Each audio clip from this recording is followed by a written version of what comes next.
So I wanted to get you on to talk a little bit about the, I guess, kind of just conundrum that President George H.W. Bush finds himself in. Michelle Nunn, of course, will be running for the Senate in November here in Georgia. And a big part of her campaign is a still photo of her and the former president of the United States together.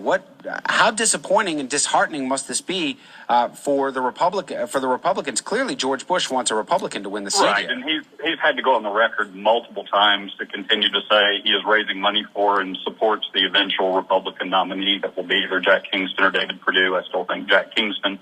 And Michelle Nunn is still going around the country and raising money from people like Dianne Feinstein. And she's got a group that she's formed with Cory Booker out of New Jersey. I believe it's called Keep the Senate or something to that effect, where it's clear her entire objective is to try to keep Harry Reid in charge of the Senate so he can keep not passing any legislation that passes from a Republican House. And yet she's taking all that money she's raising around the country from her Democratic donor base and coming here and running ads showing her with George Bush and talking bad about Obamacare and anything that she can do to make people think she's a centrist. But Georgians have seen this act before. The reason that Senator Max Cleland, who's a great man, is not in the Senate anymore is because he basically held up the Department of Homeland Security, not because he didn't want to have a Department of Homeland Security, but because he wanted to make sure that the workers could be unionized. And when we elect people that tend to align with the national party and are, again, part of fundraising groups about keeping the Senate in Democrat hands, a Georgian by November is going to understand what that means no matter how many times she puts out a picture of herself and George H.W. Bush.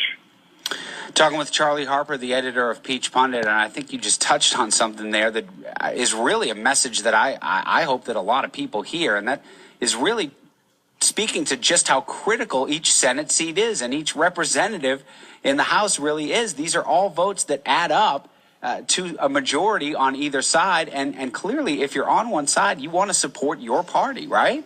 And there's an axiom that I've been saying for a while, and I actually saw several articles via national press over the weekend that said the same thing. All politics is not local anymore.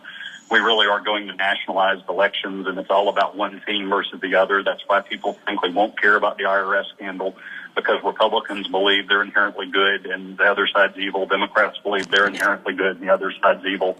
And everything then through that prism becomes partisan. But the reality of that is when we get to November and you have one Republican candidate versus Michelle Nunn, same thing in the governor's race, this is really going to be a battle over who do you want the governor's mansion's hands in and who do you want the U.S. Senate gavel in. And ultimately it's going to be a race of do you want to vote for a Republican or do you want to vote for a Democrat, and the names are almost incidental.